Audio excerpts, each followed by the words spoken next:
So yesterday I went to the board office to take my rent tag. Unfortunately, they told me my rent tag already expired in 2021, I think. So I have to go for the course in NCC. They call it negotiator certification course. This is not to be an agent, just to be a real estate negotiator. So I've already signed up. It's cost me 648 ringgit for 2 days. It's going to be 8:30 to 5:30. They'll be in PJ, okay, the 32 square, the MIEA office. So I need to attend that 2 days and get a cert. I thought I can start straight away. So what I will do at this moment is to actually continue doing videos, continue like shortlisting the places that I want to target for my sub-sales and rental, sell and rent, buy, sell, rent, okay. Mostly I'll be focusing in Wangsa Maju Setapak around there, but I will only do the high-rise building first. Oh yeah, this every time when I want to clean this coffee stain here, I forget. Never mind, I will clean it again. I've bought the spray to clean the fabric. Okay, other than doing videos, right, I was also thinking that I got a few projects right now in KL Wangsa Maju site, Setapak site. There is new launch, so I can also market it. But I'll be focusing on the new project and also affordable housing. Since I have to go for my course, right, and renew my cert, right, I can still continue promoting the project, no problem. Then rather than sit down and wait for people, no. Since I also don't spend on active ads, paying for ads like Facebook ads, all this, that is very expensive. What I can do is just organic marketing, and it has to be with a collaboration with a team. I cannot do everything alone, I'll die. So that's what I would do. And one more thing I can do is to find out, like just now I mentioned like high rise, right? What are the high rise around my area? And then maybe I can expand to landed areas like bungalow in the Kemensa side, Taman Melawati side. That one, there's a lot of beautiful bungalows, semi-D landed properties down there. Maybe I can expand that part lah, but the focus is always on cash flow first, and cash flow the fastest is from rental. Okay, so yeah, that is what I can do lah in terms of research, like how many units in that place, then where's the location, how far it is from my place, what's the rental like, what's the sale like. Because once I get my license, I will need to call these owners or text these owners saying that, hey, do you want to rent or sell? Okay. One more thing that I also can do is to post it up now saying that I will get my license soon, and post it up to tell the whole world that where I'll be doing and what they can contact me if they have any properties to buy, rent or sell, or have friends or family to refer. Okay, that's one thing that actually most salesperson don't really do.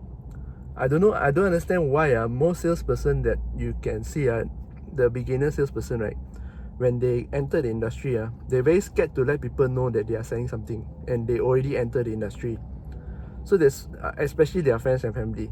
But these are friends and family, if their friends and family also don't know that you are doing the services that you're providing, something that you are selling, don't know what you are selling, how you expect to sell to to strangers. Strangers don't know you. Okay, so you need to tell people what you are doing, and then to encourage them to actually contact you, and to keep yourself on their mind. So when they think of real estate, okay, they think of you. Okay, so I think that's about it. We go and next week and see how. Okay, so as a real estate agent, I'm self-employed, so everything also I need to take care. So these are like receipts. It's not all receipts since January this year. I just submitted my taxes, and it is so physically hard to settle my taxes because I need to courier my taxes to my accountant that is located in Ipoh. Okay, so what I'm going to do is take photo every day, right? Whatever receipts I have, I'm going to take photo and upload to a drive like Google Drive. Google Drive is free, right? So you just can upload there by dates. You can categorize it by date. Then end of the year, when it's time to file your taxes, just send a link of Google Drive to your accountant. One more thing, as a real estate agent, this one, never ever forget to bring some of your name cards around. You never know who you meet.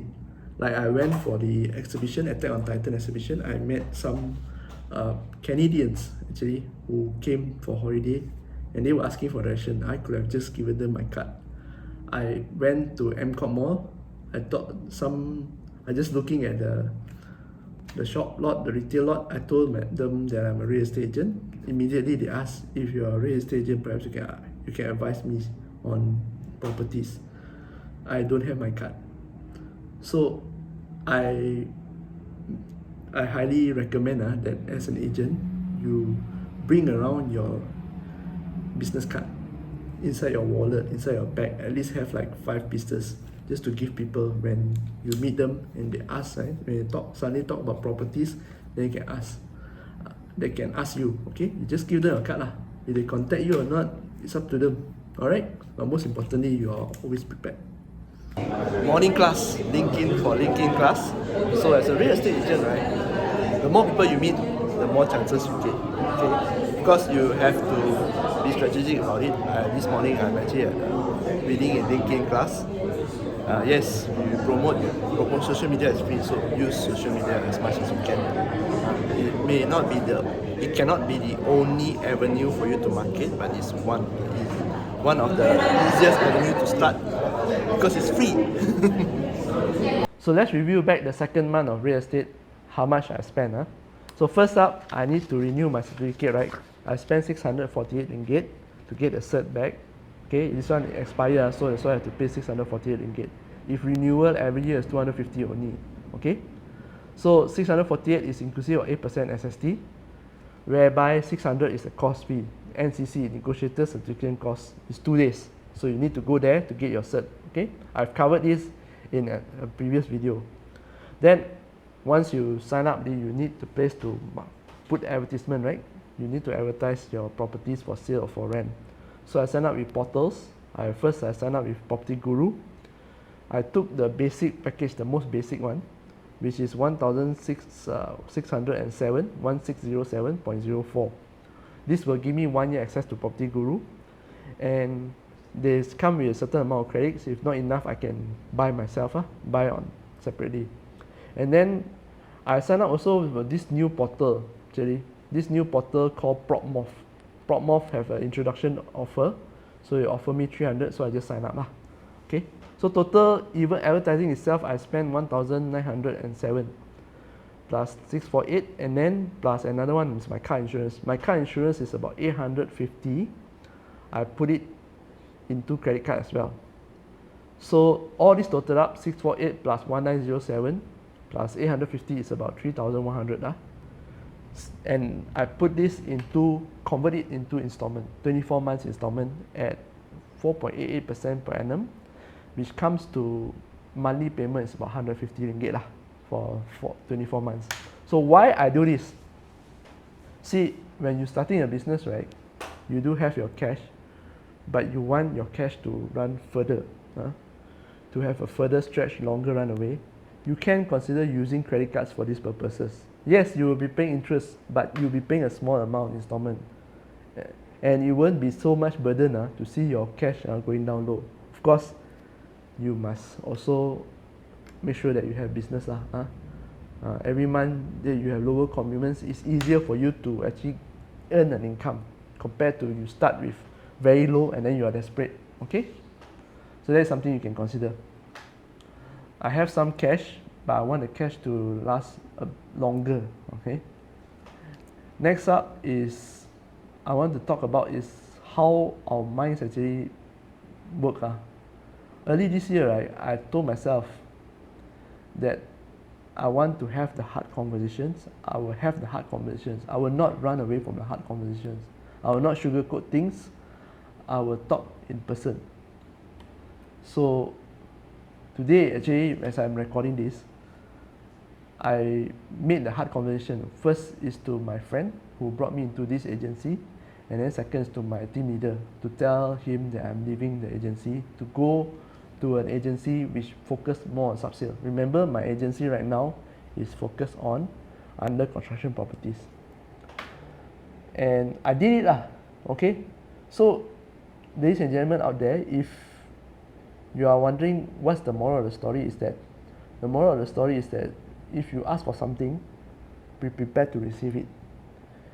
In this case, I asked for the courage to stand up and actually have the hard conversation early instead of letting it drag on.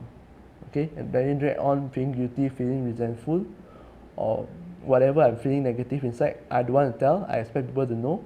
I avoid the hard conversation. I'm not. This year is not the year. So, true enough, I've been given the opportunity to have the hard conversation, and then I took the opportunity and talked to people. Okay, it really doesn't matter how they will react, but at the moment, if you are facing the same situation and you took the courage to grab that challenge, give yourself a pat on the back. Okay, so that's it for the second month. I also have like, oh yeah, sorry, I also have some listings already, sub sales. That's why I made a decision from undercon go to sub sales, because I find sub sales I have more freedom to control my income. I will explain in another video lah, when you talk about undercon and sub sales, the difference for real estate agent. Okay, but right now, just saying that I'm leaving to another new agency lah, just because the agency is more focused on sub sales. My current is undercon. I live with a heavy heart, honestly. This agency is, without a doubt, I can tell all of you, if you want to join an agency, if you want to start real estate doing undercon, I will highly recommend this agency to you. Okay, this is Kenny here from Property Stories, and I'll see you again next video. Bye bye.